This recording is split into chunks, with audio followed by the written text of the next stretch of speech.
ಶಾನ್ವಿ, ದಯವಿಟ್ಟು ನನ್ನ ಮಾತನ್ನು ಅರ್ಥ ಮಾಡ್ಕೊ. ನೋಡು, ಆ ತರುಣ್ ನಿನಗೆ ಒಳ್ಳೆ ಜೋಡಿ ಅಲ್ಲಮ್ಮ. ನೋಡು, ಪ್ಲೀಸ್ ಹಠ ಬಿಡು. ಅವನಿಗಿಂತ 100 ಪಟ್ಟು ಒಳ್ಳೆ ಹುಡುಗ ನಿನಗೆ ಸಿಗ್ತಾನೆ. ನನಗೆ ನಿನ್ನ ಫ್ಯೂಚರ್ ಬಗ್ಗೆ ಕಾಳಜಿ ಇದೆ, ಅದಕ್ಕೆ ನಾನು ಇಷ್ಟೆಲ್ಲ ಹೇಳ್ತಾ ಇದ್ದೀನಿ. ಇಲ್ಲ ಅಣ್ಣ, ನಾನು ತರುಣ್ನೇ ಮದುವೆ ಆಗೋದು. ಶಾನ್ವಿ, ಜೀವನ ಅನ್ನೋದು ಒಂದು ಕ್ಷಣದ ಭಾವನೆ ಅಲ್ವಾ. ನನಗೆ ನೀನು ತರುಣ್ ಮೇಲೆ ಇಟ್ಕೊಂಡಿರೋದು ಪ್ರೀತಿ ಅನ್ನೋದಕ್ಕಿಂತ ಹಠ ಅಂತ ಅನ್ನಿಸ್ತಾ ಇದೆ. ಅಣ್ಣ ಪ್ಲೀಸ್ ಅಣ್ಣ, ಇದು ನನ್ನ ಲೈಫು. ಯಾವ್ದು ಸರಿ ಯಾವ್ದು ತಪ್ಪು ಅಂತ ನನಗೂ ಗೊತ್ತಾಗುತ್ತೆ. ಪ್ಲೀಸ್ ಇದನ್ನ ವಾಪಸ್ ಮಾಡಬೇಡ. ಶಾನ್ವಿ, ಲೈಫ್ ಅನ್ನೋದು ಎಕ್ಸ್ಪೆರಿಮೆಂಟ್ ಮಾಡೋ ಲ್ಯಾಬ್ ಅಲ್ಲ. ತರುಣ್ ಒಳ್ಳೆಯವನಾಗಿದ್ದಿದ್ರೆ ನಾನು ಒಂದು ಕ್ಷಣನೂ ಯೋಚನೆ ಮಾಡದೆ ಒಪ್ಕೋತಾ ಇದ್ದೆ. ಅವನು ನಿನಗೆ ಒಳ್ಳೆ ಜೋಡಿ ಅಲ್ಲ. ಅವನ ಹಿಸ್ಟ್ರಿ, ಅವನ ಕ್ಯಾರೆಕ್ಟರ್, ಅವನ ಬಿಹೇವಿಯರ್ ಇದೆಲ್ಲ ನಿನ್ನ ಫ್ಯೂಚರ್ಗೆ ಸೇಫ್ ಅಲ್ಲ. ಶಾನ್ವಿ, ದಯವಿಟ್ಟು ನನ್ನ ಮಾತನ್ನ ಅರ್ಥ ಮಾಡ್ಕೋ. ಅಣ್ಣ, ನೀನ್ ನನ್ನ ಅರ್ಥ ಮಾಡ್ಕೋತಾ ಇಲ್ಲ. ಇನಫ್ ಶಾನ್ವಿ. ಅಲ್ಲ, ನಿಂಗೆ ಇಷ್ಟು ಹೇಳಿದ್ರು ಅರ್ಥ ಆಗ್ತಾ ಇಲ್ವಾ? ನೀನು ನನ್ನ ಪ್ರೀತಿ ವಿರೋಧಿ ಅಂತಾರ ಅನ್ಕೋ, ಸ್ವಾರ್ಥಿ ಆದರೂ ಅನ್ಕೋ, ಕೆಟ್ಟವನಾದರೂ ಅನ್ಕೋ, ನನ್ನ ಜೊತೆ ಮಾತು ಬೇಕಾದ್ರೂ ಬಿಡು. ನಿನ್ನ ಫ್ಯೂಚರ್ಗೆ ಏನು ಒಳ್ಳೇದೋ ನಾನು ಅದನ್ನೇ ಮಾಡೋದು. ತರುಣ್ ಜೊತೆ ನಿನ್ನ ಮದುವೆ ಆಗೋದಕ್ಕೆ ಸಾಧ್ಯನೇ ಇಲ್ಲ, ನಾನು ಆಗೋದಕ್ಕೆ ಬಿಡೋದೂ ಇಲ್ಲ.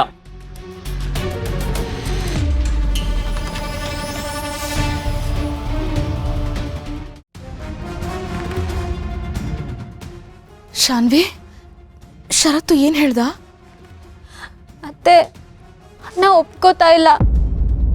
ಅಣ್ಣಂಗೆ ತರುಣ್ ಮೇಲೆ ಒಂದು ಸ್ವಲ್ಪನೂ ನಂಬಿಕೆ ಇಲ್ಲ. ತರುಣ್ ಚೇಂಜ್ ಆಗಿದ್ದೇನೆ ಅಂತ ನಾನು ಎಷ್ಟೇ ಹೇಳಿದ್ರು ಅವನಿಗೆ ಯಾಕೆ ಅರ್ಥ ಆಗ್ತಿಲ್ಲ ನನಗೆ ಗೊತ್ತಾಗ್ತಾನೆ ಇಲ್ಲ. ನಮ್ಮ ಶರತ್ತು ಯಾಕೆ ಹೀಗೆ ಹಠ ಮಾಡ್ತಿದ್ದಾನೆ ಅಂತ ನನಗೆ ತಿಳಿತಾನೇ ಇಲ್ಲ. ನೋಡಿ ಶಾನ್ವಿ, ನೀನು ನನ್ನ ಮಗಳಿದ್ದ ಹಾಗೆ. ನೀನು ನನಗೆ ಸೊಸೆ ಆದರೆ ನನಗಿಂತ ಖುಷಿ ಪಡೋರು ಯಾರಿದ್ದಾರೆ ಹೇಳು? ಆದರೆ ಶರತ್ ಆಡ್ತಿರೋ ಅವತಾರ ನೋಡಿದ್ರೆ ಅದ್ಯಾವುದೂ ಸಾಧ್ಯನೇ ಇಲ್ಲ ಅಂತ ಅನ್ನಿಸ್ತಾ ಇದೆ. ಶಾನ್ವಿ, ನನಗೆ ಈಗ ಒಂದು ವಿಷಯದ ಬಗ್ಗೆ ತುಂಬ ಭಯ ಆಗ್ತಾ ಇದೆ. ಅಲ್ಲ, ಶರತ್ತು ಸಿಟ್ಟಲ್ಲಿ ತರುಣ್ನ ಮನೆಯಿಂದ ಆಚೆ ಹಾಕ್ಬಿಡ್ತೀನಿ ಅಂತ ಹೇಳ್ಬಿಟ್ಟಿದ್ದಾನೆ.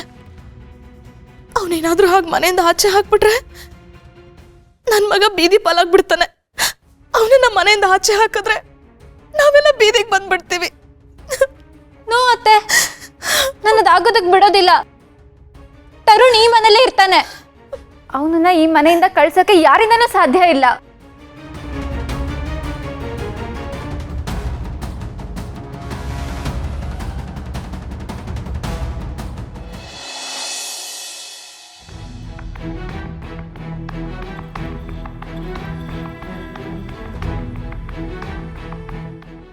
ದುರ್ಗಾ, ಐ ಆಮ್ ಸಾರಿ, ನನ್ನ ಕ್ಷಮಿಸ್ಬಿಡು. ನಾನು ಯಾಕೆ ಹಾಗೆ ಮಾತಾಡಿದೆ ಅಂತ ನನಗೆ ಗೊತ್ತಿಲ್ಲ. ಆ ಮಾತುಗಳು ಯಾಕೆ ನನ್ನ ಬಾಯಿಂದ ಹೊರಗಡೆ ಬಂತು ಅಂತ ನನಗೆ ಅರ್ಥ ಆಗ್ತಿಲ್ಲ. Please Durga, I am sorry. ನಾನಾಗಿರಲಿಲ್ಲ.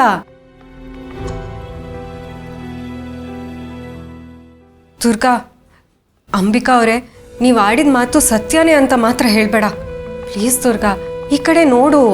ಪರವಾಗಿಲ್ಲ ಅಂಬಿಕಾ ಅವರೇ, ನೀವು ಹೇಳಿರೋದ್ರಲ್ಲಿ ಏನು ತಪ್ಪಿದೆ ಹೇಳಿ? ನಾನು ಈ ಮನೆಗೆ ಪುಟ್ ಮೇಡಮ್ನ ನೋಡ್ಕೊಳಕ್ಕೆ ಒಬ್ಳು ಕೆಲಸದೊಳಗೆ ಅಷ್ಟೇ ಅಲ್ವಾ ಬಂದಿದ್ದು?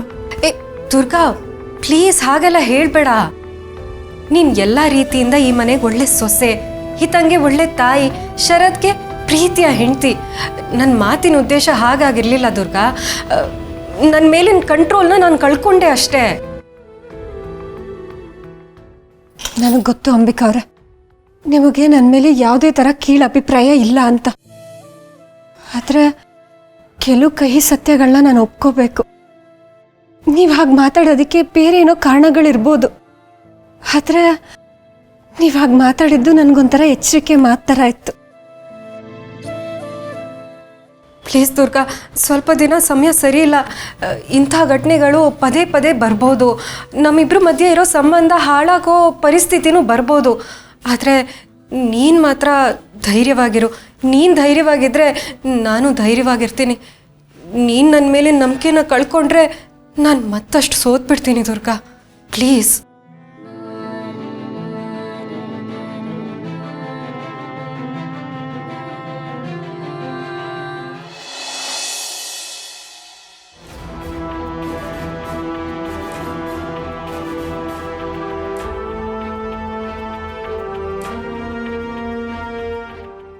Boss coffee.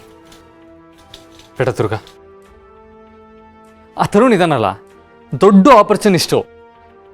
ಅವಕಾಶ ಸಿಕ್ಕಿದ್ರೆ ಸಾಕು, ಯಾರನ್ನ ಬೇಕಾದರೂ ತನ್ನ ಬುಟ್ಟಿಗೆ ಹಾಕೊಂಡು ತನ್ನ ಕೆಲಸ ಮುಗಿಸ್ಕೊಂಡ್ಬಿಡ್ತಾನೆ.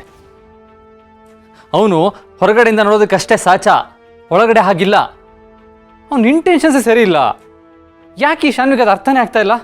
ಸುಮ್ಮನೆ ಹಠ ಮಾಡ್ತಾ ಇದ್ದಾಳೆ. ಬಹುಶಃ ಶಾನ್ವಿ ಕೂಡ ತರುಣ್ನ ನಿಜವಾಗ್ಲೂ ಪ್ರೀತಿಸ್ತಿದ್ದಾಳೆ ಅನ್ಸುತ್ತೆ.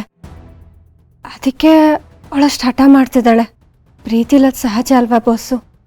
ದುರ್ಗಾ, ಯಾರಾದರೂ ಪ್ರೀತಿಲಿ ಅಷ್ಟು ಬೇಗ ಬೀಳೋದಕ್ಕೆ ಹೇಗೆ ಸಾಧ್ಯ ಹೇಳು? ಇನ್ ಕೇಸ್ ಬಿದ್ದರು ಅದು ಪ್ರೀತಿ ಅಲ್ಲ, ಬರೀ ಅಟ್ರಾಕ್ಷನ್ ಅಷ್ಟೇ, ಆಕರ್ಷಣೆ.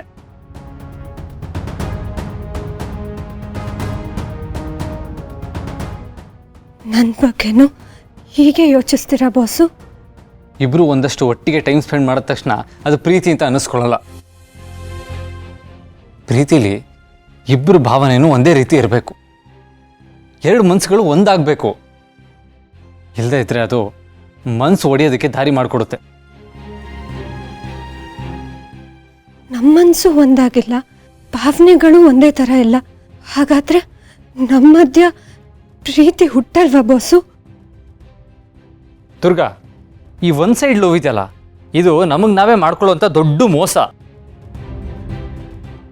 ನಮ್ಮ ಎದುರಿಗಿರೋ ವ್ಯಕ್ತಿ ಮನಸ್ಸಲ್ಲಿ ನಮ್ಮ ಪ್ರೀತಿಗೆ ಜಾಗ ಇಲ್ಲ ಅಂತ ಗೊತ್ತಿದ್ದು ಅದನ್ನೇ ಪ್ರೀತಿ ಅಂತ ನಮಗೆ ಬದುಕೋದಿದೆಯಲ್ಲ, ಅದು ಮುಟ್ಟಾಳ್ತನ. ಅವರು ಮುಂದೆ ಯಾವತ್ತೋ ನಮ್ಮನ್ನ ಪ್ರೀತಿಸ್ತಾರೆ ಅಂತ ಕಾಯ್ದಿದೆಯಲ್ಲ, ಅದು ಬದುಕಿದ್ದು ಸತ್ತ ಹಾಗೆ.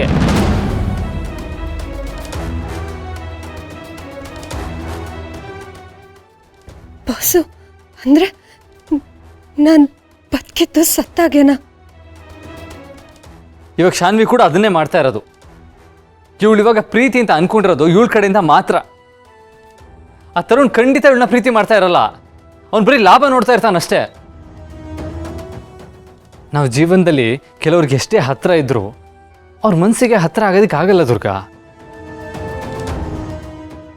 ನಾವು ನಮ್ಮ ಕಡೆಯಿಂದ ಎಷ್ಟೇ ಪ್ರೀತಿ ಕೊಟ್ಟರು ಅದೇ ಪ್ರೀತಿ ಅವ್ರ ಕಡೆಯಿಂದನೂ ಸಿಗುತ್ತೆ ಅಂತ ಹೇಳೋಕ್ಕಾಗಲ್ಲ ಅಲ್ವಾ? ಆ ಸತ್ಯನ ಅರ್ಥ ಮಾಡ್ಕೊಳ್ದೆ ಅವ್ನು ಕೊಡ್ತಾ ಇರೋ ಸುಳ್ಳು ಪ್ರೀತಿನೇ ಪ್ರೀತಿ ಅಂತ ಅನ್ಕೊಂಡಿದ್ದಾಳೆ. ಶಾನ್ವಿ ಮುಂದೆ ಕಣ್ಣೀರು ಹಾಕ್ತಾ ಇರಬೇಕು, ಅವಳ ಲೈಫೇ ಹಾಳಾಗೋಗುತ್ತೆ. ಪ್ರೀತಿ ಮಾಡೋದಕ್ಕೂ ಯೋಗ್ಯತೆ ಇರಬೇಕು. ಆ ಯೋಗ್ಯತೆ ತರುಣ್ಗಿಲ್ಲ.